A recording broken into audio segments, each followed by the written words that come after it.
Well, it's a case of royalty in the recycle bin for you, Leo. Look at this. Retrograde planets, karmic planets, Rahu and Saturn, all in this 8th house of recycling. You know, traditionally that's called death and rebirth. But there is the real possibility of, the comeback flame, comeback romance. You'll be tempted to maybe go back to someone you've had in your past. This can be romance, it can be friendship.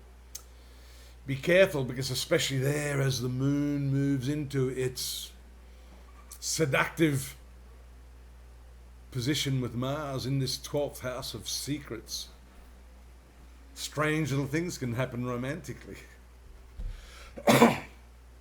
But look, if they come back, they're only there for a limited time, because if you observe Mercury and Venus, right? Mercury, your friendships, retrograde, only there until the 7th, where you notice it goes S, stationary. Stationary means relative to the other planets, it looks like it's motionless. Huh? And you don't want to be a deer in the headlights with one of those past flames. You need to be clear. Clarity is imperative at this time. In some ways, the Venus and Saturn combo here in the 8th house, retrograde Venus, gives you a little of that sobering quality. Saturn is down to earth, Venus is retrograde, so you may, at the same time as welcoming the comeback, may withdraw and backpedal a little bit before you give your all, which is not a bad thing. And you see here the relationships you've been going through now, especially, we talked about this late last year, the transit of Pluto, this natural 8th house ruler, the recycling planet itself, is here in your relationship sector. So you'll notice Mars moving in on the opposition here. So you may actually have to go through some head-on-head confrontations. That may happen, especially as Venus goes into its forward motion around the 14th of April.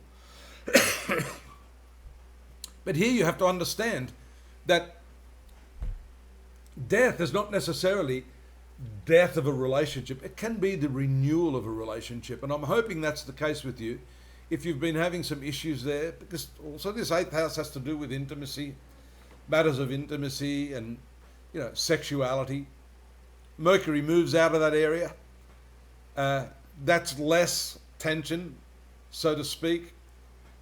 There's a full moon there on the 13th in your 3rd house of communication, and it moves here to your 5th house of love and romance. So it could be that, that often happens. There's Mars's move on the 18th, and that's going to really build energy. It's not good for the world stage, but for your relationships, neither. This can be really heated, unyielding disputes.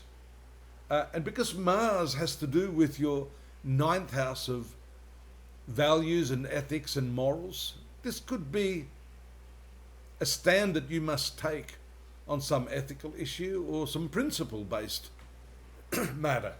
So, before biting someone's head off and taking the George Bush preemptive strike stance, you should just pull back, listen to what's being said, and you need to argue more rationally here, especially with Mercury here in the upper part of the chart. You'll notice that if you dive into battle before this Mars movement, you're going to have the problem of Mercury in the muddy waters of the orb of Neptune, which can confuse everything and create misunderstandings of all sorts. So, good to let it pass, as we see here, after the 25th. And that's also a time when the moon, the ruler of the 12th house, brings to the surface a lot of these hidden issues. Wow, it's a lot of hidden stuff this month for you, Leo. But you will triumph, no doubt. Mars moving through your sun sign towards the end of the month. It's going to be there for a while. Endows you with physical energy, confidence, and that power is also shown by your ruler traversing this upper part of your horoscope with the new moon exalted in the sign of Taurus. This is a really, really amazing opportunity, and it may be an unexpected opportunity as a consequence of the conjunction with Uranus there in the upper part of the horoscope.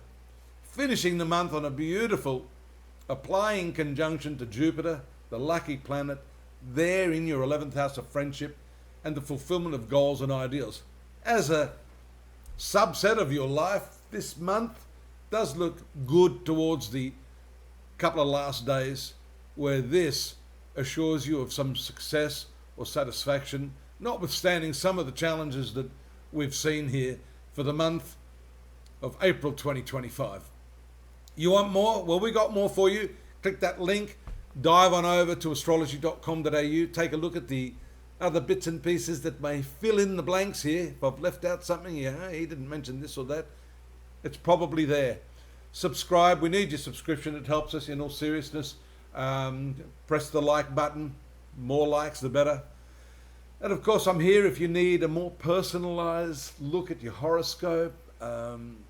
Always here available to discuss that. And always here available next month.